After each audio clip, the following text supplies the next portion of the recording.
seat of our pants. So first, thank you everybody for being here tonight.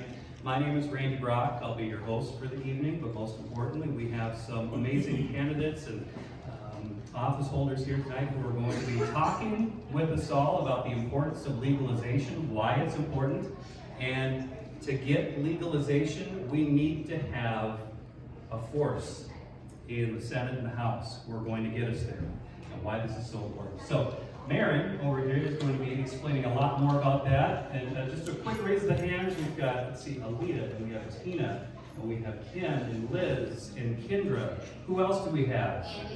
Andy. Where is Andy? Oh, he's running his business right now, so he'll be with us shortly.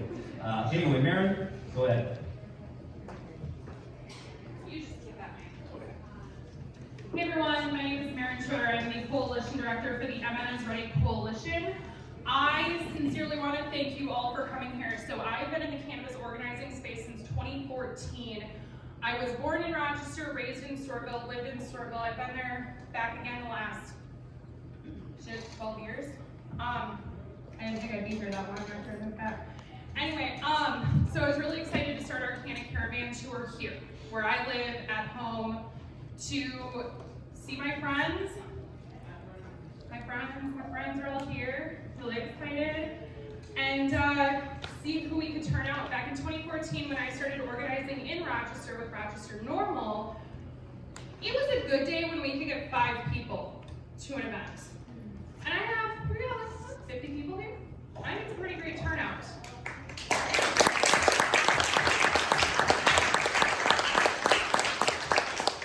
So I do want to give a huge shout out to our coalition partners that are here. Tyler, with Head in the Trees.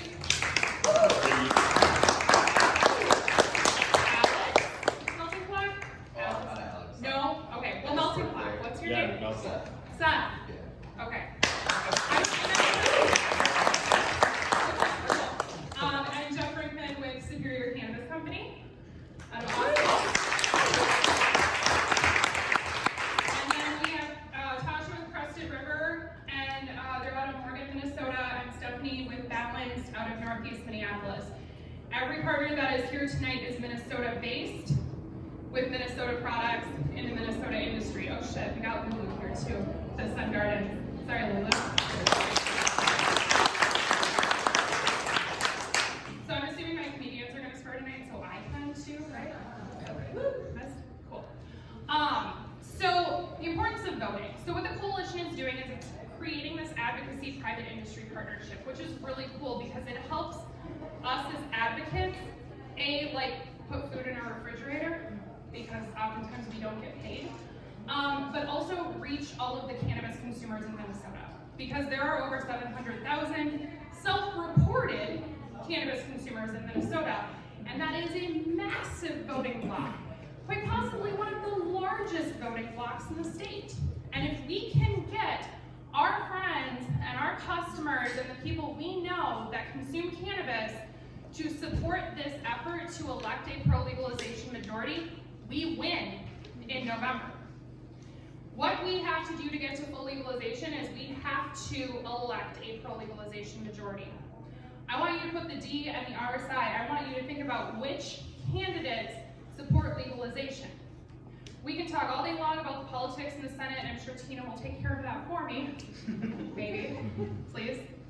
I'm not supposed to say that stuff. Well, yeah. All right. So, what we need a majority of votes in the legislature. A lot of people ask me, why can't we just put it on the ballot? Because Minnesota doesn't have a ballot initiative. Everything must go through the legislature, including a constitutional amendment. So this is our chance. We have a Senate that's going to be elected for the next 4 years, a House that's going to be elected for the next 2 years. And if we don't spend the next 48 days building that network, promoting this to our friends, and making sure that we are ready to vote, we're not going to do it. So I want to thank you all for being here tonight. I hope to see you in the future. Follow us on social media. And before I forget, if you did not sign in when you got here, please do that, because you have to be signed in to be eligible for a door prize. And I've got a ton of door prizes out there that are pretty epic. And we will do door prizes after Rachel's set. So you're gonna have to sit and listen to speeches. That's what we did here. Turning it back over to Randy. Thank you all.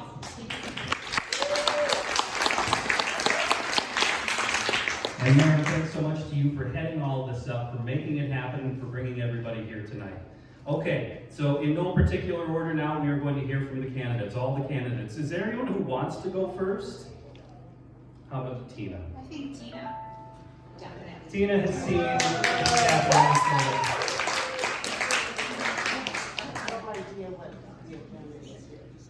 We're making it up to No. We're making it up. Okay, so I don't have a time limit, so my usual 2 hours is okay. 3 to 4 minutes, please. 3 to 4 minutes. Okay. All right, well, I'm Tina Liebling. I currently represent part of Rochester that we're in. Because of redistricting, my district's changed a little bit. We're in Andy Smith's business right here, and there he is, and he's running to represent this part of Rochester. But I've been in the legislature for quite some time. I'm actually running for my 10th term. They're 2-year terms, so I'm completing 18 years in the legislature, which I can hardly believe. But I actually really wrote the first cannabis legalization bill in Minnesota because,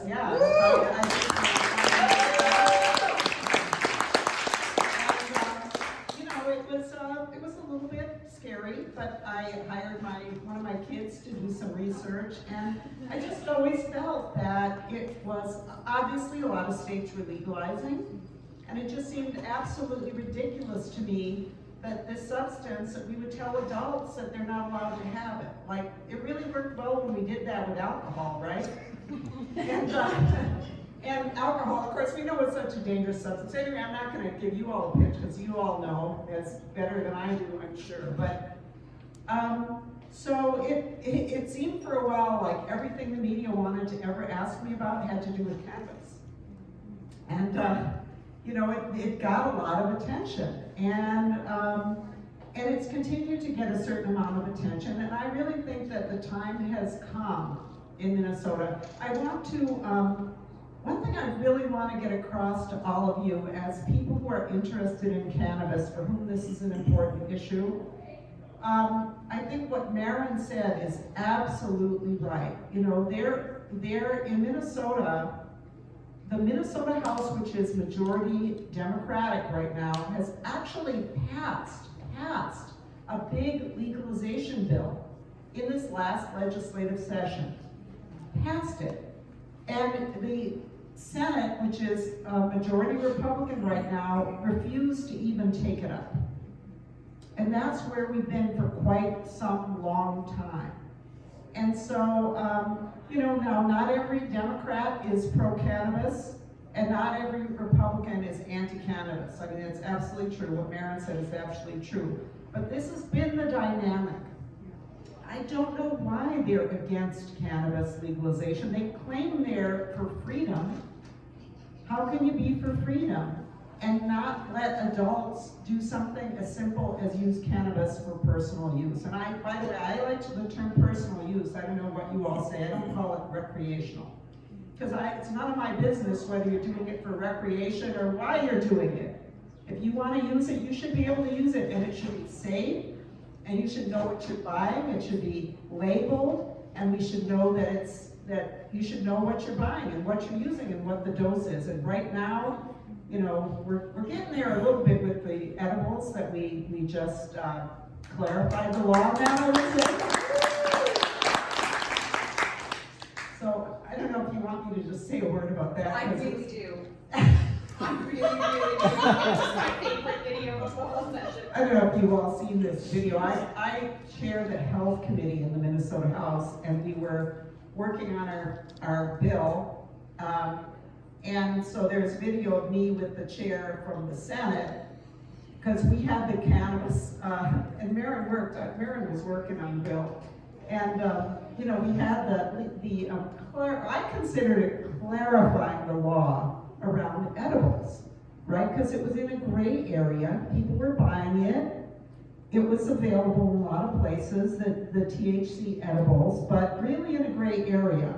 A lot of disagreement about whether it was legal or not. And if you were selling them, you're taking somewhat of a risk. And people were, anyway. So the bill was there. It went through our process. I gave a hearing in my committee. It went through the normal process. We knew what it was.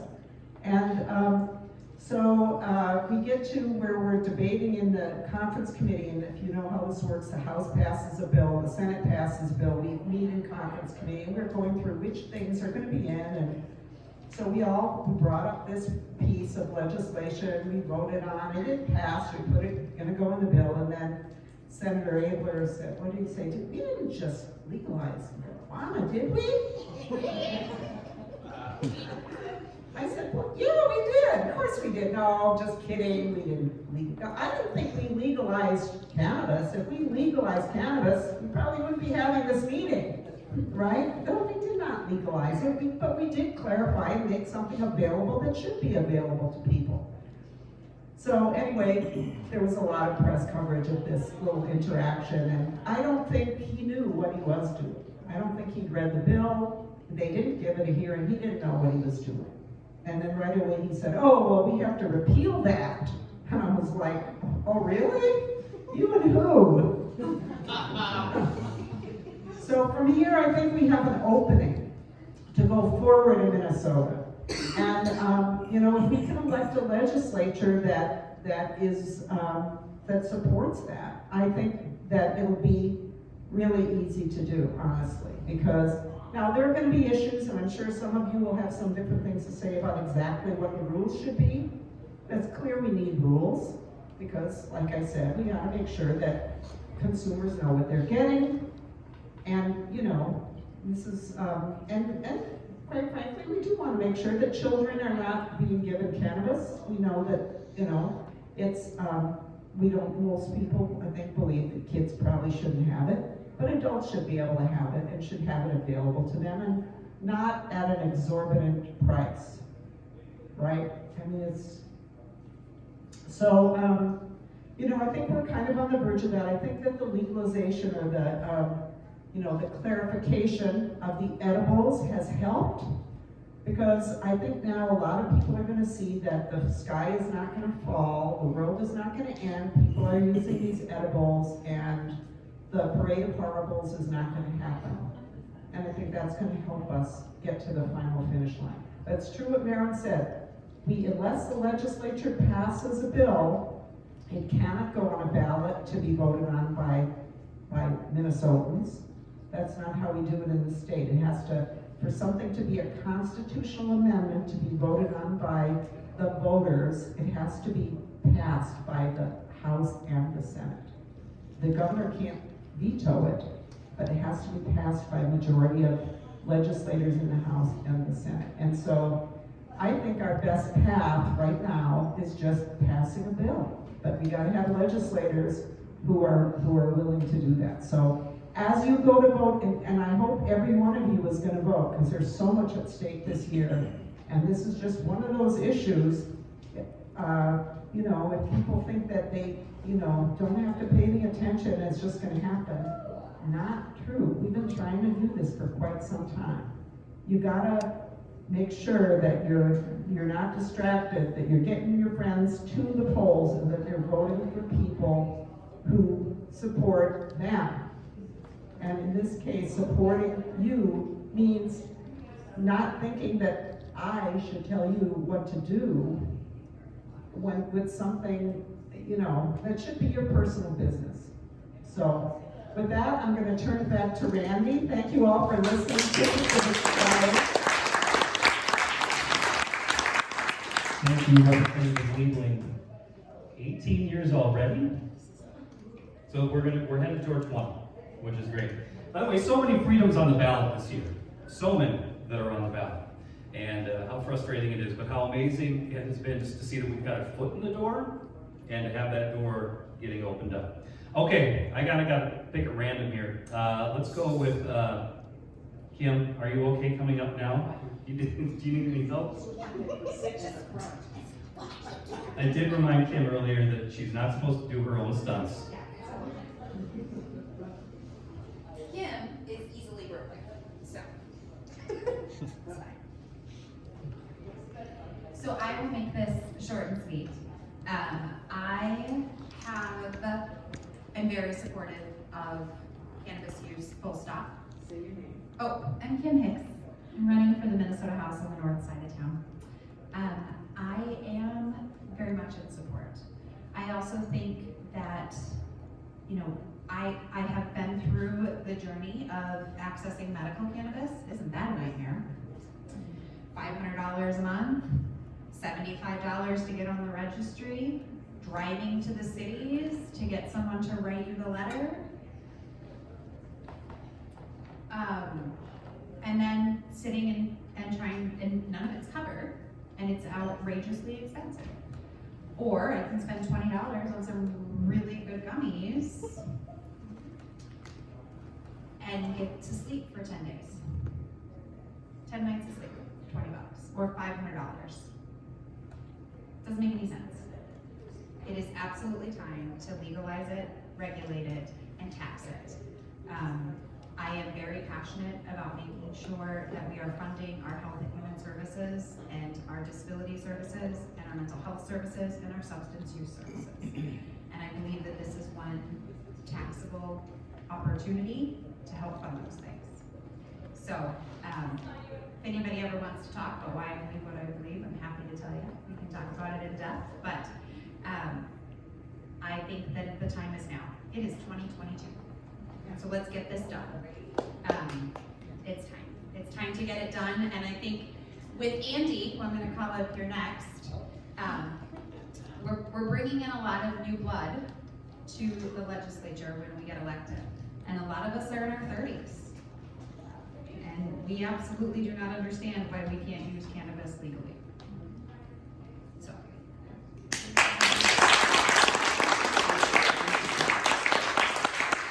Andy Smith. By the way, Kim, yeah, come on up, Andy, please. What is your district number you're running in? 25A. 25A. Andy? 25B. 25B. Perfect.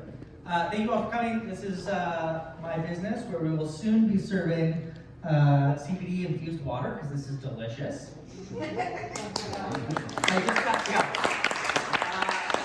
I just got done with my first ever debate, so I badly needed this. Thank you for having this. I appreciate the scheduling. These two wonderful women have said all that needs to be said about this. It needs to be legalized. It should have been legalized a couple years ago. We're leaving great tax dollars on the table. We're making it hard for people to get this. We're making it complicated. We don't know exactly what we're getting, and let's be honest, I'm 31. I think just about everyone in my generation has smoked weed at some time or another, and it's super fun. And really important in other ways. So I will say I'm probably the only one in this room who has on their campaign Instagram and Facebook a picture of me smoking a blunt in Seattle. So if you guys really are for it, go on my Facebook, Instagram, you can share that. I'm very proud to do that when legal, and I will do it here when it's legal. I don't know, I have nothing else to say. Thank you guys for coming. Since you're here and this is my business, this weekend we're having a David Bowie documentary here. It's gonna be awesome. It's called New Age Daydream, so come back. That's all I got. Thank you guys so much for coming. Randy, take it away. Thank you for hosting this event for us all tonight, too. Okay, by the way, I just want to make it clear to all the candidates, this is in no particular order. I love you all the same, okay? Listen, I don't want anyone to feel left out if you're last, all right? So, Representative Liz Boldon, you're up next. And Liz is currently, well, you can explain the numbers, because all the redistricting has been kind of crazy. Liz actually didn't work today. She just goes around and happens. Yes, I actually did come straight from work, so I apologize for the costume here. So, I'm Liz Boldon. I currently represent District 25B in the Minnesota House, and I'm running for the Minnesota Senate in District 25. And I, agree with all that has been said, so I will also be short and sweet. But my background is as a nurse, and so healthcare is really important to me, and that's an aspect of legalization of cannabis. As has been mentioned, just because cannabis is legal doesn't mean people are not using it. I mean, clearly that's ridiculous, and people don't know what they're getting. They don't know dosage. They don't know contaminants or, exactly what they're getting. And so, for many reasons, again, I won't belabor because you all know this better than I do, but, the health impacts and aspects of it is something that is important to me, among many other reasons. So this is absolutely something that we can get done, should get done, and I'll just underline what has been said about the Minnesota Senate, and perhaps Aleta will mention this as well, but currently the Minnesota Senate is majority GOP majority, and they are obstructionists. There is nothing gets through, and this is one of many issues, but one of those issues. And so the path to getting this done, which should have been done, needs to get done. I also will say this is a democracy issue because the vast majority of Minnesotans are behind this issue. It is, the decision of a handful, a few dozen people in the Senate that is the reason this is not happening. And so that brings, the opportunity is that voting starts on Friday. And so, the election, November 8th, really, the entire legislature, every seat in the legislature is up for election this cycle. And so we really have an opportunity to elect folks who are on the right side of this issue and have the ability to get it done. So I just encourage you to get out and vote. As I said, voting starts on Friday. And bring 3 or 4 friends with you because it's a huge opportunity. This is one thing we can get done among many others. So I'm also happy to chat about other issues or if you have questions, I'm happy to do that anytime. So thank you. Thank you, Liz. And a quick note to everybody here as well, and I'm speaking on behalf of only me, who's someone who ran for office a couple of years ago, is that I was just hungry for information, for things that I didn't know a lot about. And I needed to know from experts. I was very fortunate to have Maren working on my campaign team. That wasn't the only thing that Maren taught me about, but feel free to volunteer for campaigns, to reach out to them, to send them an email, to sometimes correct them. There were times where I needed to learn. There was one, I'm not saying this out of regret because it never came out of my mouth publicly, but I used to think, well, maybe this is sort of like, it took us forever to be able to buy a 6-pack on a Sunday. This is completely different. But yet things move a little slowly sometimes, we feel like, and we need to make sure that we have people who are in office who are making for this positive change and who aren't obstructing it. That's enough of my soapbox. I did a lot for that too, Randy. You did a lot to make sure that we got 6-packs on Sunday. Thank you. Really quick side note, what I thought was fascinating about the framing of that issue is that people were like, well, why the heck do they need to go get a 6-pack on Sunday? What if you were working all Saturday? What if you're working overnights? Why not? Anyway. Running for Senate as well as Liz is. Aleta, you're up next. Aleta, I sometimes get the wrong emphasis on the wrong syllable with your last name. Is it Borrud? Borrud. Borrud. Woo!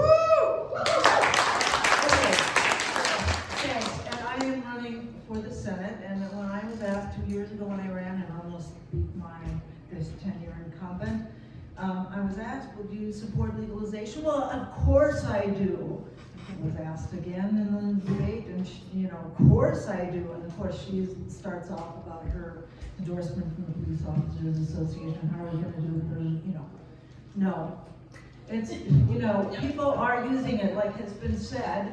Do we just, want especially our Black and brown neighbors to go to jail for something where everybody is using and it's disproportionately affecting a certain community?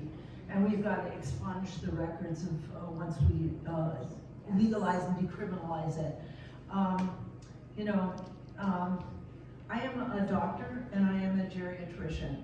And one of the things I would say is, for heaven's sakes, nobody has ever died from a cannabis overdose. No one has died from a cannabis overdose.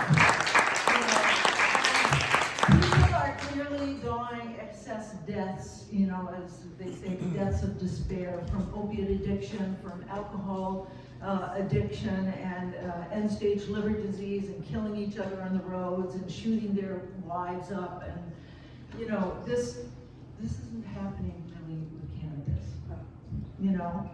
And so clearly it's safer, and as a geriatrician, what can I say? Almost everything that I could ever give any of my elderly patients for pain or sleep is addictive and harmful, kills their kidneys, makes them fall, breaks a hip, you know what I mean? Makes them demented, makes them confused. Maybe cannabis might do a little of that too, but not like the drugs that are out there. And in fact, I think it's interesting that the Drug Enforcement Agency and I think it's the Institute of Medicine said, you know, okay, there's some potential harms, but you know, I'm sure with edibles you could probably do a little bit more excess with the edibles than you can do with smoking it. I guess you'd have to smoke 1,500 pounds in 15 minutes to get a toxic dose. Nobody's going to do that, you know. But I can tell you, I had so many elderly patients who almost died from their prescription medications, you know? This is not going to happen with cannabis, you know? And I love what Representative Liebling has said, who is one of the most courageous people in the Minnesota Senate. For a long time, she's been one of the most principled people, and it's no wonder that she was the one who actually introduced that bill 5 years ago. So she's been a mentor to me, and I'm in awe of her, you know, and Liz as well. Kim, who's fierce. So let's get it done. Thank you. I can remind me of the story that Willie Nelson told about the one time where he just had a couple too many cookies, but he still is just fine. He's doing great. He's wonderfully. One thing, all right, so we've got everybody who's running for House and Senate. We do? Okay, Kendra, then you're up next. I want to say while you're on your way up, that this is not only something for the House and the Senate, but when it is legalized, we also need to make sure that things are being handled correctly at the county level, and Kendra is running for county commissioner. Also, it's probably worth asking people running for city council and all sorts of different positions, because there will be people who act like gatekeepers, and there will be people who want to do it right. So, Kendra Raymer. Thank you.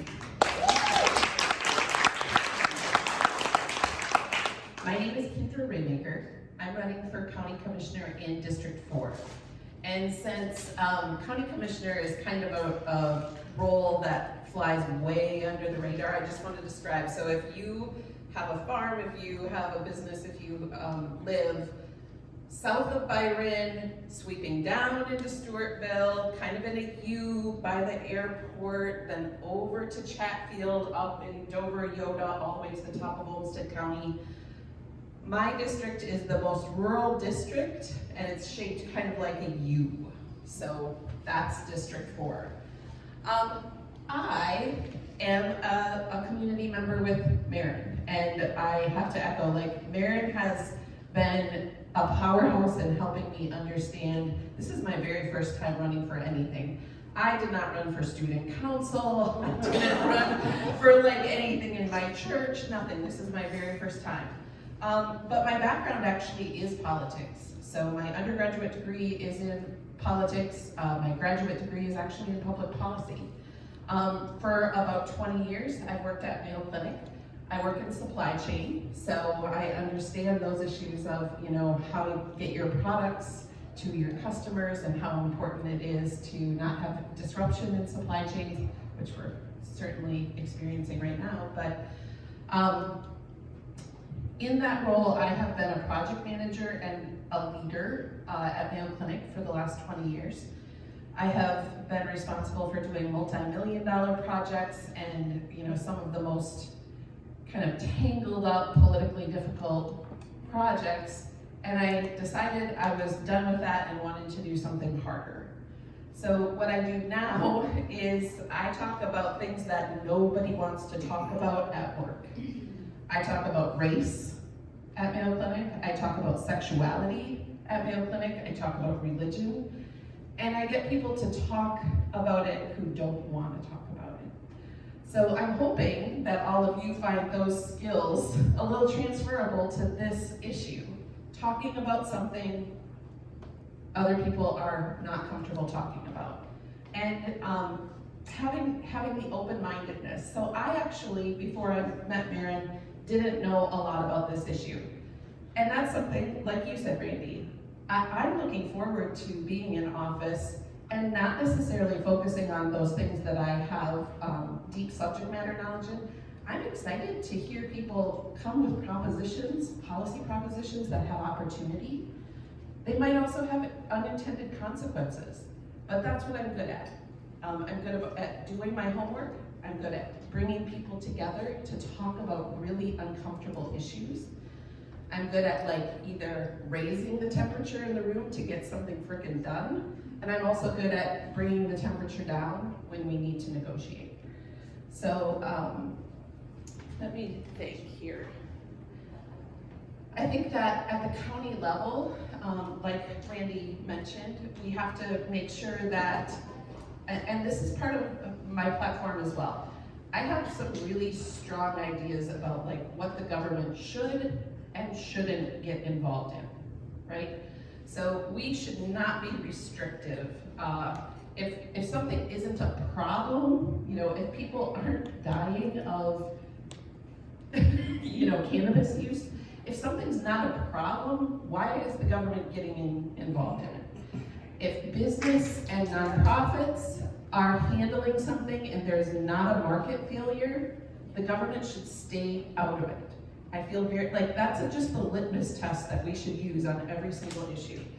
So that's me, Kendra Raymaker, running for County Commissioner, and I hope that you will look up my website. If you live in my district, and ask for your vote. If you don't live in my district, remember that county commissioners actually work across the whole county. So if an issue comes to the county, you don't have to live in my district to give me a call and, you know, understand where I sit on the issue. Kendra Raymaker, County Commissioner.